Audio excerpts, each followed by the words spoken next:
À l'occasion de la Journée internationale des personnes handicapées, la section des handicapés locomoteurs de la région de Niamey a inauguré ce matin son siège entièrement réhabilité.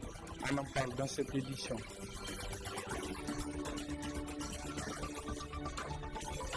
L'Union des coalitions ouest-africaines pour l'enfance organise depuis ce matin un atelier d'élaboration d'un plan d'action régional stratégique pour l'enfance. Un atelier qui sera suivi donc par la deuxième assemblée générale ordinaire de cette union. Des précisions également dans cette édition. Mesdames, Messieurs, bonsoir à toutes et bienvenue dans cette session d'information sur la télévision La Baride. Nous débutons par ce communiqué de presse. Les directeurs généraux des médias audiovisuels signataires du communiqué de presse du 29 novembre 2015 relatif à l'observance de l'écran noir et du silence radio en soutien au mouvement pour la défense de la liberté de la presse gravement menacé au Niger se sont réunis pour tirer le bilan de leur initiative. À l'issue de cette réunion, les directeurs généraux des télévisions et radios ont constaté que sur les 12 télévisions privées du Niger, 11 ont observé le mot d'ordre lancé ainsi qu'une dizaine de radios privées. Par conséquent, les directeurs généraux se félicitent de la réussite éclatante de leur action pour une presse libre et indépendante au Niger. Par ailleurs, les directeurs généraux déplorent le mépris du ministre de la Communication, journaliste professionnel, aujourd'hui fonctionnaire du gouvernement, qui a minimisé la portée de ce mouvement pourtant réussi à 99%. Les directeurs généraux demandent en outre l'indulgence des téléspectateurs et auditeurs pour les désagréments causés lors de l'observance de l'écran noir et du silence radio le 3 novembre et en appellent à leur compréhension car le métier du journaliste est menacé au Niger. Les directeurs généraux assurent enfin les journalistes que d'autres actions seront bientôt menées pour contraindre le gouvernement au respect des lois et textes en vigueur en faveur de la liberté de la presse dans notre pays, fait à Niamey le 3 décembre 2015. Le cadre permanent de réflexion et d'action des syndicats du secteur de l'éducation du Niger a entamé aujourd'hui une grève de 48 heures sur l'ensemble du territoire national, un arrêt de travail pour exiger la mise en œuvre sans délai de tous les engagements pris par le gouvernement dans le cadre du protocole d'accord signé avec le cadre. Je vous propose de suivre un des responsables de ce cadre, monsieur Chebou Dambaji, interrogé ce matin par nos reporters. Vraiment, nous sommes satisfaits de l'exécution de la grève et du suivi de la grève au niveau des membres du CEPRAS. Il ne faut pas voir Niamey. Il y a quelques écoles qui ne sont pas. Nous n'avons pas la prétention que 100% des enseignants suivent notre grève, mais l'essentiel des enseignants sont d'accord avec nous parce que les revendications que nous portons, ils sont convaincus que si nous parvenons à imposer le respect des engagements pris par le gouvernement, ils vont voir leurs conditions de vie et de travail s'améliorer de façon sensible. Ce n'est pas pour rien que nous insistons sur la grille salariale. La grille salariale que nous proposons au gouvernement, si d'aventure on parvenait à l'imposer au gouvernement, les enseignants, beaucoup n'auraient pas besoin d'aller faire des vacations ou des cours de maison parce que le traitement qu'ils auront leur permettra de vivre dignement. Et c'est important. Si nous voulons de la qualité de l'enseignement, il faut nécessairement mettre l'enseignant à l'abri de certaines contingences. Donc c'est pour cela que nous insistons sur cet engagement-là. Et aussi, notre engagement sur lequel nous insistons, c'est les conditions qui sont réservées aux enseignants contractuels. C'est bon de savoir qu'ils constituent plus de 70% du personnel enseignant sur le terrain. Mais quand il s'agit de les payer, encore qu'on les paye un traitement en deçà de ceux des fonctionnaires, et quand il s'agit de les payer, on ne les paye pas en même temps que les fonctionnaires. Donc vraiment, c'est pour cela que nous insistons pour que le gouvernement respecte ses engagements. Donc ce que nous faisons vraiment, c'est dans l'intérêt de l'école publique. Et nous mettons au défi le gouvernement de mettre en œuvre les engagements qu'il a eu à signer souverainement. Personne ne l'a contraint. Ils vont voir que nous allons arrêter les grèves du CEPRAS. Donc le discours que les gens tiennent sur notre dos en parlant de manipulation, ça ne tient pas la route. Voilà, c'était donc Chebou Dambaji, un des responsables du cadre permanent de réflexion et d'action des syndicats du secteur de l'éducation du Niger sur le mouvement de grève de 48 heures entamé aujourd'hui. Déclaration ce matin de deux syndicats du secteur de la jeunesse, des sports et de la culture de notre pays. Il s'agit du SYNAGEX et du SYNAEP. Déclaration relative à la situation, au fonctionnement du secteur de la jeunesse et des sports et de la culture de notre pays, mais également à la situation sociopolitique actuelle qui prévaut au Niger. Le résumé de cette déclaration avec nos reporters Soumel Abdoulaye et Ali Cissé Ibrahim. Le collectif des syndicats regroupant le syndicat national de l'éducation, de la jeunesse, de la culture et des sports et le syndicat national des agents de l'éducation permanente s'est réuni en session extraordinaire pour examiner plusieurs points dont, entre autres, la situation au ministère de la jeunesse et des sports.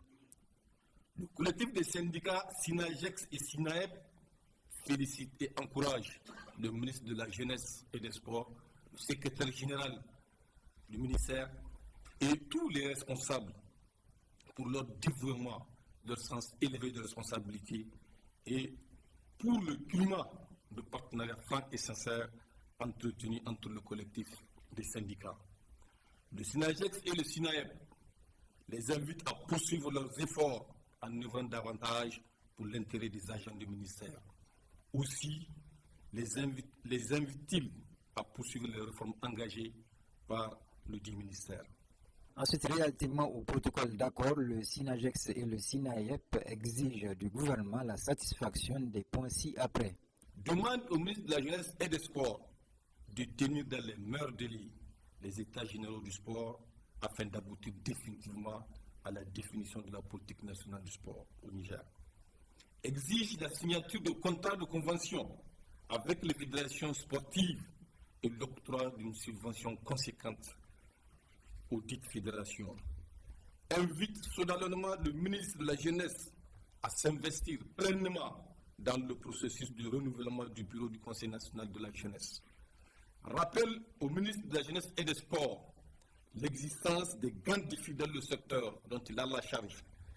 Par conséquent, de tout mettre en œuvre pour créer une synergie avec tous les acteurs du ministère de la Jeunesse et des Sports, notamment avec la FENIFOOT et le COSINI. Invite les partis ci-dessus cités à un dialogue franc et constructif pour le grand bonheur de la jeunesse nigérienne. Le SYNAGEX et le SYNAEP, relativement à la situation sociopolitique, appellent les politiciens à plus de dialogue tout en apportant leur soutien aux magistrats et aux journalistes dans l'exercice de leur métier. Aujourd'hui, 3 décembre, c'est la journée internationale des personnes en situation de handicap, une occasion qui est donnée aux pouvoirs publics et aux différents acteurs de se pencher sur la situation de cette frange de la population. Ici au Niger, c'est la région de Maradi qui a servi de cadre aux festivités commémoratives de cette journée. L'occasion de cette journée a été mise à profit ici à Niamey par la section des handicapés locomoteurs pour inaugurer son siège réhabilité et équipé par une bonne volonté. C'était en présence de nos reporters Sadou Doumi et Mamoudou Saleh. Cette cérémonie marque l'inauguration du nouveau siège de la section régionale des handicapés locomoteurs de Niamey. Un moment solennel mis à profit par le secrétaire général de la dite section pour rappeler l'importance d'un siège pour une organisation. L'importance du siège pour une organisation est capitale et à plusieurs niveaux.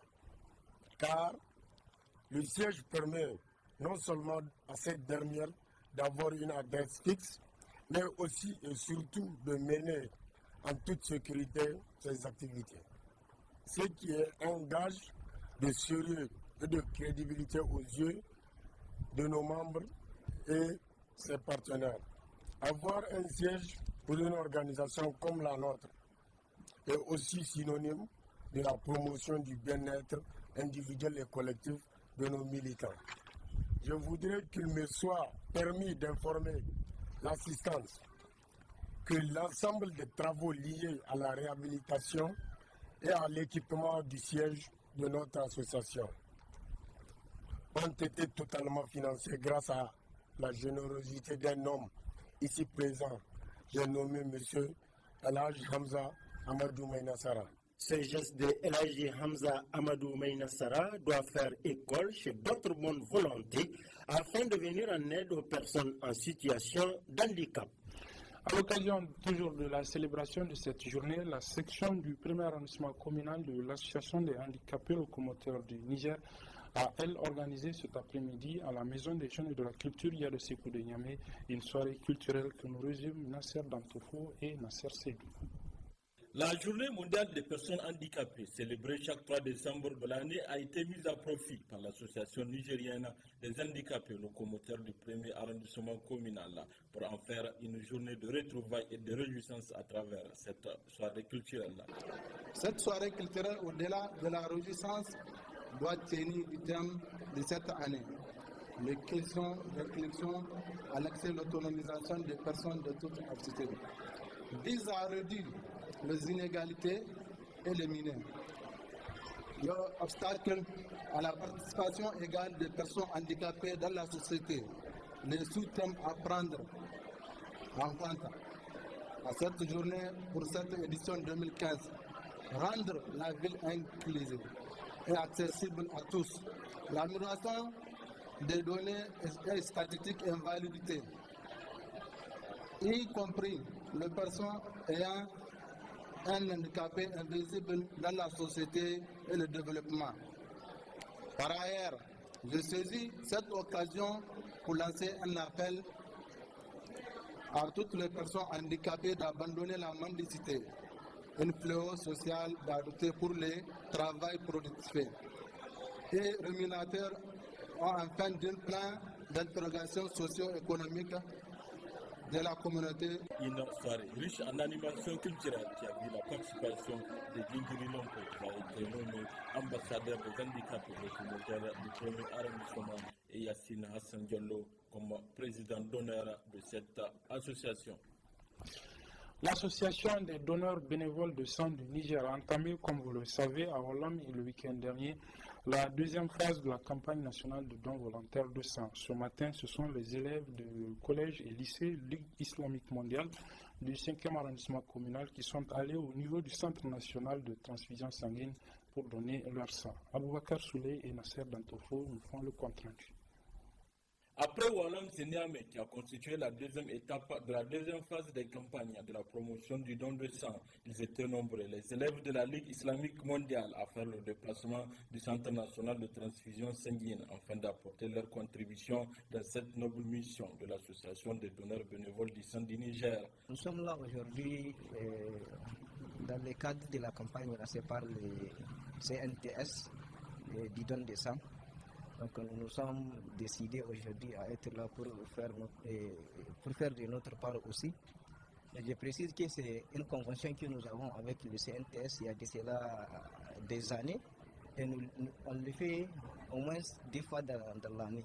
Le geste, en fait, c'est comme on le sait tous, qui sauve une vie, c'est comme s'il avait sauvé toute l'humanité. Donc c'est ça qui nous a motivés à être là. Pour nous aussi, pour qu'on donne vie aux autres, pour qu'on donne une vie aux autres. Après ces 2 étapes, le président de l'association fait le point de cette campagne. Aujourd'hui, c'est la Ligue islamique qui est venue faire donc le don pour nous appuyer parce que nous avons fait en tout cas une grande sensibilisation. Et voilà le fruit aujourd'hui, alhamdulillah. Vraiment, nous remercions Dieu et nous prions encore que les partenaires puissent continuer à nous appuyer et appeler la population aussi à venir d'eux-mêmes donner. Parce que nul n'est à l'abri de la transfusion sanguine. Ça peut être, vous pouvez donner et le soir, le sang là que vous avez donné, on vous le remet. Ou bien un de vos parents, un cousin, un oncle, etc. etc. Donc nul n'est à l'abri d'une transfusion sanguine. Cette campagne se poursuivra à Zender et à Agadez, toujours pour le même objectif, sensibiliser et recruter des donneurs bénévoles de sang pour une amélioration de la santé de la population du Niger. Le Centre de formation et de documentation en droit de l'ONG EHPAD Niger sert de cadre depuis ce matin à un atelier régional d'élaboration d'un plan stratégique d'action pour la protection et la promotion de l'enfance, un plan qui s'étalera sur une période de 4 ans, de 2016 à 2020 plutôt. Cet atelier sera suivi également par la 2e Assemblée générale ordinaire de l'Union des coalitions ouest-africaines pour l'enfance. Il faut noter que l'élaboration de ce plan se fait avec le soutien financier de l'ONG Save the Children, Adam Soumana et Ibrahim Abdou pour le contrat. La présente rencontre regroupant les membres de 15 coalitions ouest-africaines pour l'enfance vise entre autres à veiller au contrôle citoyen de l'action publique en faveur de la réalisation effective des droits de l'enfant. Ainsi, ces assises permettront non seulement d'élaborer le plan stratégique 2016-2020 de l'Union des coalitions ouest-africaines, mais aussi de dresser le bilan de 5 années d'activité à travers la deuxième Assemblée générale ordinaire. Prenant la parole à cette occasion, le président de l'Union n'a pas manqué de citer l'objectif de la rencontre. L'atelier qui nous réunit ce matin a pour objectif de développer des stratégies d'intervention en vue d'atteindre des orientations fixées par notre Union.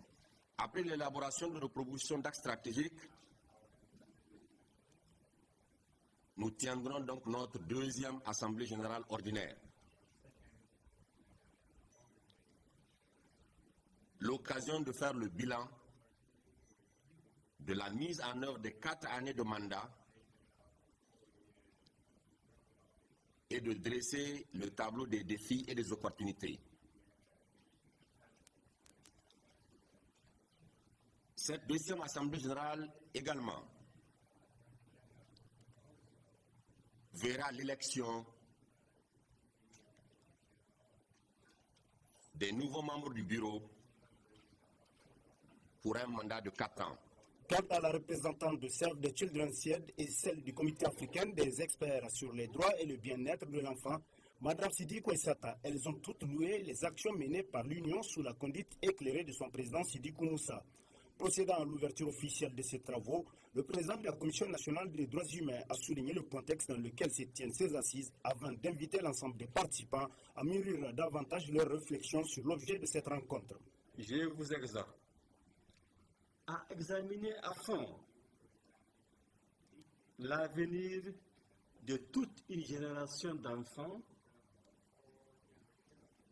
approfondir vos réflexions sur les problèmes auxquels sont confrontés les enfants, échanger vos expériences et proposer des activités pertinentes en adéquation avec les politiques nationales de vos différents pays. Ainsi, après 4 jours de travaux, le plan stratégique 2016-2020 de l'ICOA et son nouveau bureau qui y seront ici permettront sans nul doute d'offrir une réponse durable pour la promotion d'un environnement sain et respectueux des droits de l'enfant. L'ambassadeur du Royaume de Norvège au Niger et la représentante de l'UNICEF au Niger ont procédé cet après-midi à la signature d'un projet de collaboration pour contribuer à la réalisation du droit à l'éducation de plus de 300 000 élèves, de plus de 300 000 enfants nigériens identifiés dans 35 communes. Le montant du projet s'élève à 2,750 milliards de francs CFA. Ibrahim Abdou et Adamou Soumana pour le résumé de cette cérémonie. Par ce acte, le Royaume de Norvège vient en appui à la représentation de l'UNICEF au Niger pour contribuer à la réalisation de droits à l'éducation de 336 000 enfants de 35 communes au Niger. Une cérémonie qui s'est déroulée en présence des ministres en charge de l'éducation et leurs homologues délégués à la coopération. Dans son adresse à cette occasion, le diplomate norvégien accrédité au Niger a donné les raisons qui ont amené son pays à appuyer le présent projet. Le projet repose sur la conviction que plus nombreux seront les enfants à l'école et plus longtemps ils resteront, les enfants auraient une plus grande chance de succès dans leur vie. Également, plus ils ont de chances pour une réduction de la pauvreté au Niger. Quant au représentant de l'UNICEF, il s'est entre autres appesanti sur les composantes du dit projet. Une première composante qui vise à réduire les disparités en matière d'éducation, mais surtout les disparités en termes d'accès, de rétention pour les filles, les enfants portés d'handicap et pour l'éducation dans les situations d'urgence. La deuxième composante, c'est de renforcer la qualité de l'enseignement en renforçant les capacités de 6 000 enseignants pour justement jouer sur la qualité de l'apprentissage. La troisième composante est de démontrer des évidences pour tirer les leçons et voir dans quelle mesure on peut porter à échelle ce que nous faisons.